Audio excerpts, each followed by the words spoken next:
Dilatación térmica. La dilatación térmica se refiere a un aumento de la longitud, área, superficie o volumen que sufre un objeto debido al aumento de su temperatura. Experimentamos tres tipos de dilataciones térmicas: dilatación lineal, dilatación superficial y dilatación volumétrica. Dilatación lineal. En este caso, los cuerpos cuya principal dimensión es la longitud, al aumentar su temperatura, aumenta principalmente su longitud. Aquí tenemos entonces un esquema, un dibujo, que representa una dilatación lineal. Tenemos una barra que inicialmente tiene un largo L sub 0, a ser sometido a una variación de temperatura. En este caso su largo aumentó un delta X. Y para trabajar problemas de dilatación lineal utilizamos la siguiente fórmula. Delta L, que es la dilatación, es igual al largo inicial por alfa, que es el coeficiente de dilatación, que posteriormente lo buscaremos en una tabla, ya que esto es distinta para diferentes tipos de materiales, por delta T, que es la variación de temperatura. Y el largo final entonces va a ser la longitud inicial más lo dilatado, más delta L. Dilatación superficial. En este caso se produce una dilatación de su superficie o área, como es el caso de una lámina metálica. Aquí tenemos una lámina metálica de área A sub 0, pues sufrió una dilatación en su superficie, por lo tanto el área final, ¿cierto?, es producida también por lo dilatado. Eso va a generar entonces el área final. El área dilatada o lo dilatado, la fórmula es la siguiente para dilataciones superficiales. La variación del área es área inicial por 2 veces el coeficiente de dilatación por la variación de temperatura. Por lo tanto, área final es igual a el área inicial más la variación de su área o lo dilatado. Dilatación volumétrica.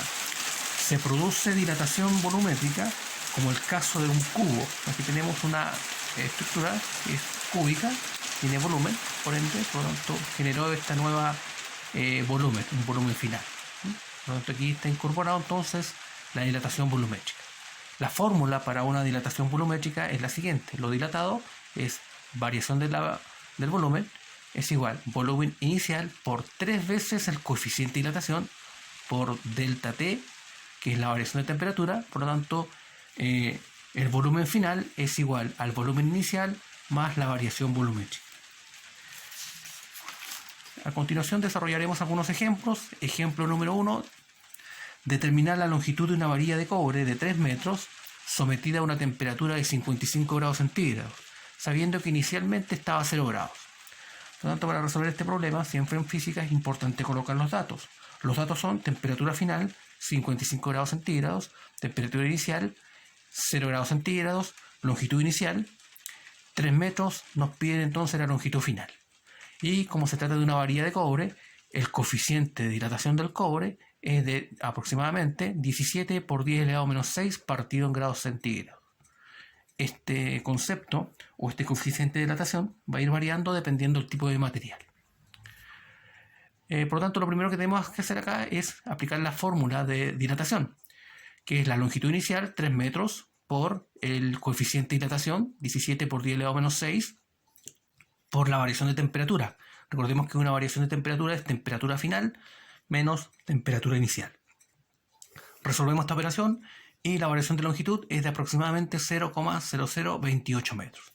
Por lo tanto, la longitud final, simplemente, para determinarla, sumamos la longitud inicial, 3 metros, más lo dilatado. ¿Sí? Esto nos da aproximadamente 3,0028 metros como longitud final de la varilla de cobre. Ejemplo número 2.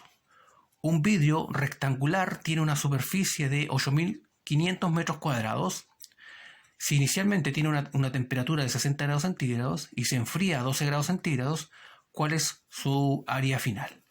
Los datos son los siguientes: área inicial 8.500 metros cuadrados, temperatura inicial 60 grados centígrados, temperatura final 12 grados centígrados.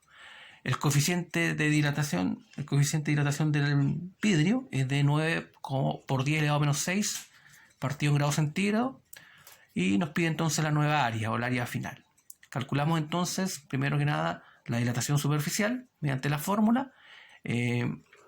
Área inicial 8500 por 2 veces el coeficiente de dilatación, 2 por 10 elevado a menos 6 por la variación de temperatura final 12 menos 60. Resolvemos la operación y esto nos da aproximadamente menos 7,344 metros cuadrados. Por lo tanto, el área final, recordemos que el área final es la suma del área inicial más lo dilatado. Por lo tanto, 8500 más, en este caso, menos 3,344 metros cuadrados, y esto nos da como área final 8493. Aquí, obviamente, al ser sometido a una baja de temperatura, el área disminuyó un poco.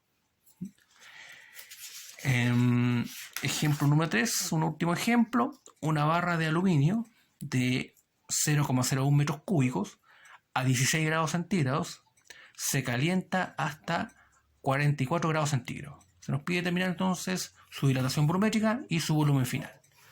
Los datos son los siguientes: volumen inicial 0,01 metros cúbicos, temperatura inicial 16 grados centígrados, temperatura final 44 grados centígrados.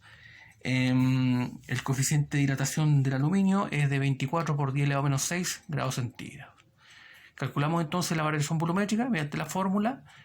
Volumen inicial 0,01 metros cúbicos por 3 veces el coeficiente de dilatación, 24 por 10 elevado a menos 6, por la variación de temperatura final 44 grados centígrados menos la inicial 16 grados. Resolvemos la operación y esto nos da que la variación volumétrica es de aproximadamente 0,00002 metros cúbicos aproximadamente. Entonces esto es lo dilatado.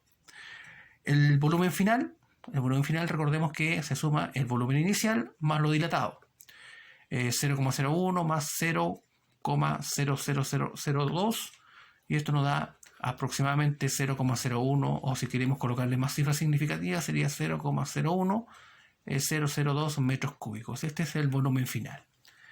Pues bien, en esto consiste básicamente, a modo muy general, el concepto de dilatación térmica.